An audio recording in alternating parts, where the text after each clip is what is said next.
Soumano Raimi, bonjour. Bonjour, monsieur le journaliste. Secrétaire général de la Fédération nationale des apiculteurs du Bénin. Vous êtes au téléphone depuis Savalo, dois-je le préciser. Merci beaucoup d'avoir accepté de nous parler au téléphone ce matin.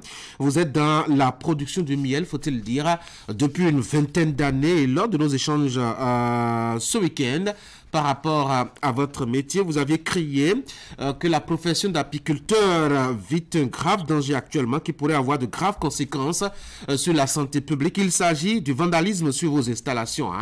Et cela n'est pas seulement votre cas à votre niveau, c'est sur l'ensemble du territoire national, vous dites. En réalité, qu'est-ce qui se passe? Bonjour, monsieur le journaliste. Merci de nous accueillir et de nous inviter dans ce débat. Ce qui se passe est suffisamment grave parce que, comme vous venez de le dire, nous sommes dans l'activité depuis une vingtaine d'années. Mais les apiculteurs ne vivent pas de leur activité parce que il y a des groupes d'étranglement dont les actes de vandalisme dont vous venez de parler et qui sont des actes perpétrés par des éleveurs qui nous rendent visite soit la nuit ou parfois sur nos mouvements dans nos ruchers et qui détruisent le cheptel. C'est-à-dire que anciennement, ils avaient d'autres pratiques. Et la pratique que nous décrions aujourd'hui, c'est que ils rentrent dans nos ruchers, puisqu'ils ne sont pas des professionnels, ils tuent les abeilles et récoltent le miel à l'insu des apiculteurs. Ça se passe sur toute l'étendue du territoire. Et pendant plus de 4 ans déjà, les apiculteurs ont commencé à lever la voix, mais n'ont pas d'interlocuteur valable au niveau de, je dirais, de l'exécutif, parce que, comme vous le savez, généralement, le 20 mai, la journée du 20 mai est dédiée aux abeilles, journée mondiale des abeilles. Et depuis 2-3 ans, nous avons commencé par célébrer cette journée-là au Bénin. Et donc, pendant les 2 éditions passées, nous avons invité nos autorités de tutelle qui nous ont écoutés, qui ont écouté ce cri de cœur. Malgré tout, ça continue. Et moi, j'ai comme l'impression qu'il y a une hypocrisie qui ne dit pas son nom parce que chaque fois quand vous prenez le tronçon, que ça soit du sud vers le nord, vous voyez même des autorités qui s'arrêtent et qui achètent ce miel-là. C'est des gens qui en principe devraient être des vendeurs de lait et de viande, mais qui sont devenus subitement de gros vendeurs de miel. Oui, mais on sait comment est-ce que, je dois dire, l'activité se menait par le passé. C'est soit des agriculteurs qui pouvaient, ma foi, tomber sur des ruches au fond de la brousse, soit c'est des chasseurs, par exemple, qui peuvent tomber sur des ruches d'abeilles dans la nuit et récolter le miel. Donc, les autorités n'ont pas tort d'acheter du miel chez n'importe qui au bord de la voie, non? Non, mais vous savez, nous avons de très beaux tests juridiques au Bénin, mais qui ne sont pas appliqués. Vous savez, le miel est une denrée alimentaire. Normalement, pour vendre une denrée alimentaire, il faut en avoir une autorisation. Et c'est là, bien, c'est ça qui s'en occupe aujourd'hui. Pourquoi aujourd'hui, on fait obligation aux mielleries d'avoir l'autorisation de mise sur le marché avant de vendre le miel, et au même moment, on se permet d'acheter du miel au bord de la voie chez des éleveurs, chez n'importe qui, de cette façon. Vous ne faites peut-être pas la sensibilisation, pardon, suffisamment, peut-être. Non, mais écoutez, là, je vous remercie parce que même ce que nous sommes en train de faire, ça participe de la sensibilisation. Et il s'agit des gens qui utilisent de l'insecticide coton pour tuer des abeilles. D'abord, même là, laissons déjà le miel qui est contaminé, mais déjà quand on tue les abeilles, vous savez que c'est la survie de l'humanité, c'est qui se joue comme ça. Comment ça? Nous sommes en danger là, les pollinisateurs sont tués et pas... sur toute l'étendue du territoire, vous voyez, quand la période arrive, ces gars-là, anciennement, comme vous venez de le dire, utilisaient le feu et de l'eau. Bon, mais maintenant, ils ont découvert les insecticides coton. Ils achètent avec un petit flacon d'insecticide de coton, on peut décider tout un cheptel d'abeilles et vous allez, écoutez, dans ces manipulations, il peut y avoir des gouttes d'insecticides qui tombent dans le miel. Et ils vendent ça. Et ils continuent parce que justement, ils trouvent des interlocuteurs, ils trouvent des acheteurs pour leur miel. Si par exemple, tout le monde arrivait à boycotter ce miel-là au bord de la voie, ils ne vont pas continuer. Et mais l'autre chose, entre nous, anciennement, les abeilles se développent dans les grottes, dans les creux d'arbres et tout ça là. Les gens ont coupé tous les arbres aujourd'hui. Et avec la propension des apiculteurs que nous avons aujourd'hui, il n'y a que dans les ruches que ces éléments-là, ces gars-là vont chercher et le miel. Vous comprenez? Tout à fait, oui. Voilà. Oui, mais comment est-ce que vous rendez justement accessible le miel si vous ne voulez pas qu'on achète au bord de la voie? Et en plus, vos miels coûtent excessivement cher. De 1600 à 1800 le litre, on est passé désormais à pratiquement 3000, 3500 le litre.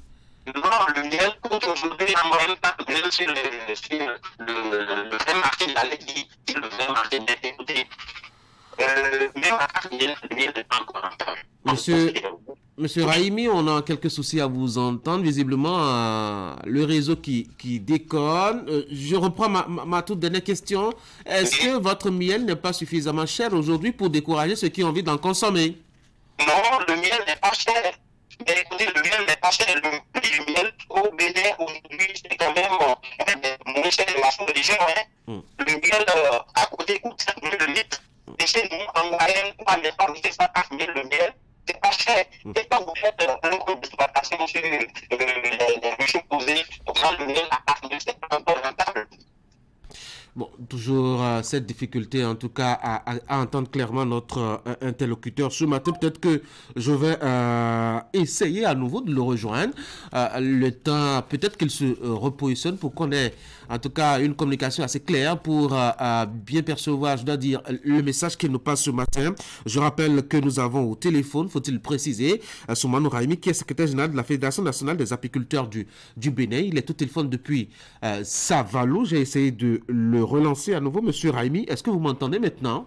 Je vous entends très bien, monsieur le journaliste. Ça marche mieux maintenant. Alors, parlons du prix du miel. Pourquoi est-il si élevé? Le prix du miel n'est pas élevé, c'est ce que vous pensez, mais le prix du miel au Bénin est le plus bas pratiquement de la sous-région. À côté de nous, je ne vais pas citer des pays, le miel coûte jusqu'à 7 000, 10 000 le litre.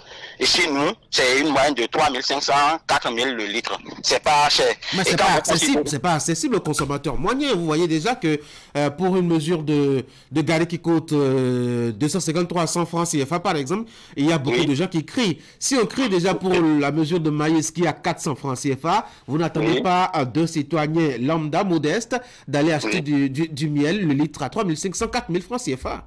De toutes les façons, vous achetez le miel moins cher au bord de la voie, mais vous achetez la mort. S'il vous plaît, monsieur le journaliste. Vous achetez du miel moins cher à 2000 au bord de la voie. Au lieu d'acheter un truc de qualité à 3500, à 4000, vous achetez le miel à 2000 au bord de la voie et vous achetez la mort. J'ai l'habitude de dire. Vous comprenez? Oui, tout à fait. Il y a un choix à faire. Mais est-ce que vous collaborez avec la police? Elle peut vous donner un grand coup de main, non? Ah oui, justement. Mais ils estiment qu'il faut attraper les éleveurs qui cassent les ruches en flagrant délit, comme ils le disent dans leur jargon là. Parce que, vous savez, il y a une difficulté. Laquelle? Pour produire le miel, les abeilles, ça pique. Et donc, c'est dans les exploitations, ça ne se fait pas à la maison. Et donc, aujourd'hui, c'est difficile de sécuriser nos exploitations parce que c'est dans les forêts, dans les plantations de cajou, tout ça que nous posons les ruches.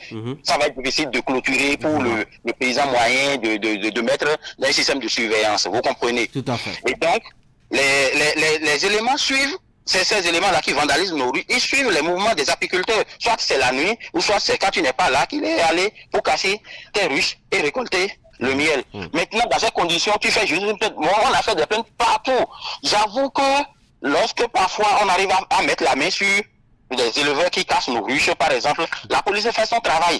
La police fait son travail quand vous arrivez à les arrêter. Mais combien on arrête? Sur 100, à peine on arrête 1, 2 personnes. J'ai l'impression que vous êtes impuissant. On est vraiment impuissant, mais nous pensons qu'il y a quand même nos autorités de tutelle qui peuvent régler ce problème. Déjà, en interdisant la vente, s'il vous plaît, la vente de miel au bord des voies, déjà on peut faire ça. Parce que aujourd'hui, quand vous avez une miellerie, avant de vendre une goutte de miel, on vous exige l'autorisation de mise sur marché. Et au même moment, on laisse quand même d'autres personnes qui sont des concurrents, par exemple, pour faire la même chose et se tirer d'affaires. Alors, quelle quantité de miel produit-on au Bénin à peu près? Je sais que vous aviez une association, une fédération même. Vous avez certainement des données. Vous, à votre niveau, comment est-ce que vous contribuez justement à la production nationale? Je ne vais pas m'aventurer parce que là, on n'a pas des données vraiment officielles de production de miel. Mais je pense qu'il y a un travail aujourd'hui qui est en train d'être fait pour qu'on puisse avoir les statistiques de production de miel au Bénin. C'est ça. Mais à votre niveau? Bon, moi, je suis dans la commune de Savalo, comme vous l'avez rappelé, et nous, on est autour de, on a une production qui oscille autour de 6 tonnes, et dans la commune de Savalo. Par an. Oui, par an. Nous avons, moi, la miellerie de Savalo a une capacité de 15 tonnes, mais à cause de cette difficulté, on a une production qui oscille autour de 6 tonnes dans la commune de Savalo. Et c'est vraiment les Béninois qui consomment vos miels là ou vous les exportez, Non, pas du tout. Pas du tout. Les Béninois consomment le miel. De plus en plus, les Béninois connaissent le miel. Moi, depuis 3 ans, ma position ne couvre même pas toute l'année. En novembre dernier, il n'y avait pas une seule goutte à la boutique. Hein. Ah oui? Oui, les Béninois consomment le miel. Maintenant, il faut faire en sorte que ils cessent de consommer le miel au bord de la voie et d'avoir un truc de bonne qualité qui préserve leur santé. Il faut déjà en produire en quantité suffisante pour couvrir les besoins. Et ça pourrait alléger, je dois dire, la tâche aux consommateurs qui peinent aussi à sortir de l'argent pour accéder à vos produits. Hein. Oui, je pense que beaucoup se lancent dans l'apiculture. Actuellement, il y a même le gouvernement qui est en train d'inciter les jeunes à aller dans l'apiculture. Je sais que vous êtes au courant, il y a un projet d'insertion de 10 000 jeunes dans l'activité qui est en cours. Et donc, je pense que tout se met en place pour que d'ici à là, le Bénin soit une grande nation de production de miel. Alors, à part la destruction et le vandalisme sur vos installations, oui. Quelles sont les autres peines, je dois dire, des producteurs de miel du Bénin? Vous n'êtes pas sans savoir que le Bénin est compté parmi les meilleurs producteurs de coton. Les abeilles qui produisent le miel sont des insectes et très fragiles. Et donc, qui dit production de coton dit quand même utilisation de pesticides. Oui. Et les pesticides chimiques de synthèse sont un danger pour les insectes en général et les abeilles en particulier. C'est ça. Donc pour vous, non, on ne va plus utiliser d'insecticides, c'est ça, hein? L'idéal, et ça vous le savez, même les pays les plus développés aujourd'hui travaillent, disons, à réduire l'utilisation de ces pesticides. Ça vous le savez. Donc l'idéal aurait été que nous adoptions des itinéraires techniques de production qui nous épargnent, qui nous amènent à ne pas du tout utiliser des pesticides. Ce serait l'idéal.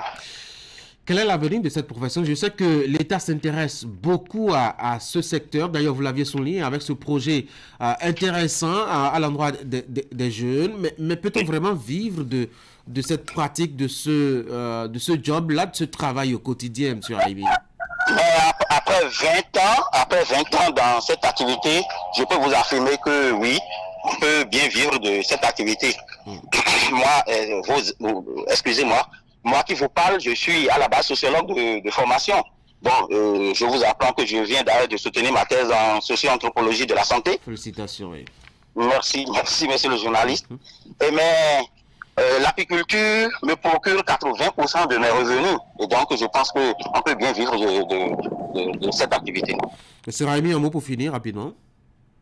Je vous remercie et continuer la sensibilisation avec nous parce que acheter le miel au bord de la voie est un danger pour la santé. Les gars, ils utilisent des insecticides pour récolter le miel et c'est suffisamment grave. C'est un problème de santé publique. Et là, mon cri de cœur aujourd'hui va à l'endroit des ministères concernés. Le ministre de la Santé, le ministre de l'Agriculture qui est notre ministre de tutelle. Il faut qu'il fasse quelque chose. Sinon, la vie de la population est en danger. Monsieur Soumano Raimi, je rappelle que vous êtes apiculteur, vous êtes secrétaire général de la Fédération nationale des apiculteurs du Bénin. Vous étiez au téléphone depuis Savalo. Merci d'avoir discuté avec nous ce matin de vos soucis au quotidien dans l'activité de l'apiculture dans Savalo. C'est moi qui vous remercie. Bonne journée. Bonne journée à vous. Merci. Merci. De retour à Cotonou. Mesdames et messieurs, on va marquer la pause maintenant.